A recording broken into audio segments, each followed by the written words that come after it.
గత సంవత్సరం ఒక వస్తువు ధర 40 రూపాయలు. ఈ సంవత్సరం దాని ధర 50 రూపాయలకు పెరిగెను. ధరలో పెరుగుదల శాతం ఎంత? సొల్యూషన్ చూద్దాం. గత సంవత్సరం వస్తువు ధర వచ్చేసి 40 రూపాయలు. పోయిన సంవత్సరం 40.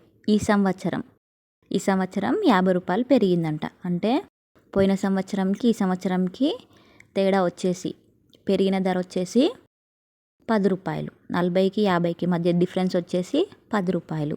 ఇక్కడ మనం కనుక్కోవాల్సింది ధరలో పెరుగుదల శాతం. పెరుగుదల శాతంకి ఫార్ములా ధరలో మార్పు డివైడెడ్ బై అసలు ధర ఇంటూ 100. మనకి ఇక్కడ ధరలో మార్పు ఎంత వచ్చింది? 40కి 50కి మధ్య డిఫరెన్స్ ఎంత? 10. మధ్య డిఫరెన్స్ 10 డివైడెడ్ బై అసలు ధర. అసలు ధర వచ్చేసి 40 రూపాయలు ఇంటూ 100. 0కి 0 క్యాన్సల్. ఇక్కడ 10 ఉంటుంది. వన్స్ పొజిషన్లో 0 ఉంది కాబట్టి ఇక్కడ ఏమవుతుంది? 2 టేబుల్లో పోతుంది. 2 2s are 4, 2 5s are 10, 2 1s are 2, 2 5s are 10, 5 5s are 25. ఇక్కడ పర్సంటేజ్ వచ్చేసి 25. ఆన్సర్ 25%.